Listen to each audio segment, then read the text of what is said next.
So I've decided I will do my come down video this evening, now that Karen has awoken me from my slumber. Why shouldn't I do it tonight now? I'm wide awake. So yeah, so tonight I just want to talk a bit about what was up must come down. So I got to a point where I would just keep going and going and going because I knew that obviously I didn't want to crash, and the crash was really bad. The crashes were just getting worse and worse and worse. So what would happen is, like, I'd start on a Friday, keep going on Saturday, and then obviously instead of just sleeping on Sunday, which obviously most people, normal people would do because enough's enough, I just didn't know where that line was. I couldn't do just giving up and stopping. I had to continue. So I wouldn't sleep from Friday, I wouldn't sleep Saturday, constantly on the phone trying to get more drugs or whatever. Constantly, you know, I'd run out of pop, I'd be drinking vodka with squash, whatever was here, you know. It was just desperate. I would drink like lager and stuff like that when I didn't even like lager. If it was in the fridge, anything that was here I would drink, basically. Yeah, and what would happen then is, obviously when you're left alone with your thoughts, then you become really, really, really depressed. So like the next day I would be really suicidal, but I'd always find I was worse on the second day after a come down. So like if I went out on a Friday and a Saturday, I'd be affected. I'd feel like crap on the Monday, whatever. But on the Tuesday is when I'd feel really depressed. There was always the Tuesday when I'd like feel like I'd been hit completely over the head by like a block of flats. And I just wouldn't want to do anything. I wouldn't want to go outside the house. I wouldn't want to see anybody. Wouldn't even put my bins out. Didn't want to brush my teeth. Didn't want to wash. Didn't want to talk to anybody.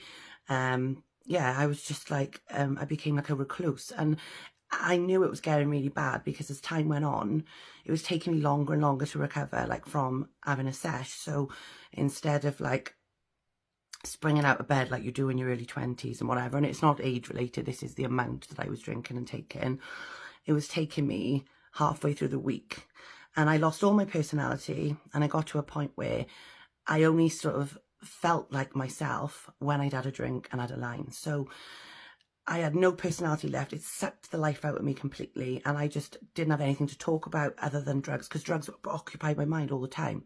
I would be driving home from like anywhere, like work or anywhere, and I would just be thinking, like, if I didn't have work the next day, shall I get one now? No, I won't get one now. No, I won't get one now. And you've got like little voices in your head. You got like, yeah, you know, you shouldn't do it. You shouldn't do it. Yeah, you should do it. You should do it.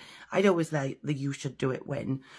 And then next thing you know, I'd be on the phone, drawing money out, and you know, it's 50 quid a time. Like, it's a lot of money, but you just didn't care. Like, if I wanted to go and buy something to wear for 50 quid, I'd be like, nah, I ain't paying that for that dress. 50 quid, I can't afford it. But I wouldn't think twice about going to get a bag. Just didn't mean anything to me. It was literally like, that was life or death. I needed to get it, sort of thing. But yeah, I just gradually felt like I was dying, if I'm honest. That's how it felt. It felt like if I carry on doing this, I'm going to end up in an early grave, because the hangovers and the come downs just got worse and worse. All I wanted to do was sleep. And it got to a point where my house was just unkempt, in terms of like, I'd just leave my dishes for days. I wouldn't want to, like the kids were obviously dressed and went off to school properly and everything was done for them. But like, I just, for myself, just didn't, neglect myself completely. Didn't want to like brush my hair.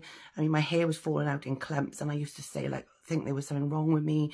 Thought I had a vitamin deficiency and all the rest of it. I thought I was vitamin B12 deficient because I was always sleeping. It was the alcohol and the drugs. It was nothing to do with vitamins. And I just didn't want to admit that that's what was causing it. And I was just really, really low.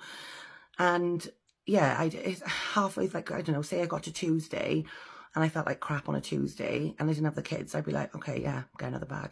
Get a bag, get a bottle of wine, or 2 bottles of wine usually, because one didn't touch me anymore. And then I'd have something, I'd be afraid of running out of the second bottle of wine, so I'd usually have a backup, so I'd get like cans or whatever. And then as soon as I'd had a couple of lines and the energy went ping, and I was like off my nut and talking shit and having nonsense conversations with people on Messenger, like, I know, I would be cleaning my house. Like, it's like I got to a point where I felt like I needed to have coke to do the normal day-to-day activities that I would usually do, because I didn't have the energy to do them anymore. But if you can just get to 10 days and get all of your crap out of your system, you are on a natural high. Like this beats any bag I've ever had. Like literally any bag I've ever had. You know, this is priceless feeling. Like tomorrow I'm dropping my boyfriend to work 5:30 in the morning. I've just rang my auntie and asked if she wants to come swimming with me at 6 o'clock. Like 6 in the morning going for a swim. Who is this person? What have you done with Cooper? And who is this person? So, you know, I just feel like I just want to get the message out. My life was over as far as I was concerned. I was only 34 and I used to sit in bed and think, because the boys have got different dads, if I die, they're not good, they're going to be separated. And at one point that was the only thing keeping me here, because I thought I can't have them separated. But I did think about what would happen to me, because I just thought I'm either going to take my own life because I can't stop, or, you know, I'm just going to die from a massive heart attack at one point, or I'm just going to have a fall when I'm drunk or whatever. So for the people that say, you know, you don't qualify to be an alcoholic, you don't qualify to be a crackhead, cokehead, whatever, you don't need a label anyway. Your alcohol consumption, it doesn't define whether or not you're an alcoholic. It's the reasons behind why you do it. I would do it if it was a nice sunny day. I'd use it as an excuse to go to the pub. If it was rainy, I'd use it as an excuse to go to the pub and sit by the fire. If I was in a bad mood, oh, I'd be all right if I had a glass of wine.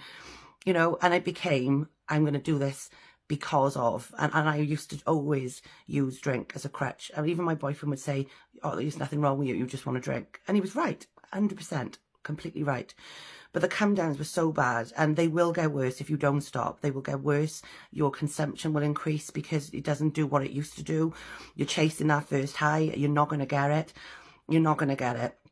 And all I've done is waste thousands and thousands of pounds of money on something that has destroyed my life. You know, where is the sense in that? Where is the logic? So if it sounds like you, or if you feel like you're going down that road, then you need to be on this page. There is so much support. Everybody is looking to quit. Everybody wants to get clean and sober. The amount of people on here that have been clean and sober for loads more time than me, they're the people that keep me going. And I'm like a different person, honestly. If I can do it, I promise you, you can do it. I've given up everything, the coke, the drink, because it all goes hand in hand, and the fags. I've just got my vapes. If anybody wants, like, you know, any advice in terms of, you know, what I'm using and that, just drop me a message and I'll talk to you then. But I'm open to message you and support anybody. I might not get back straight away because I do have quite a few messages now coming through because there are a lot of us. But yeah, you can do it, honestly, and it's just the best feeling in the world. If you just trust the process, just give it some time. And if you get stuck and you think you're going to cave, message me and I'll talk you out of it, honestly. So yeah, that Karen did me a favour because now I've done my video for the night. Peace and love, guys. Bye.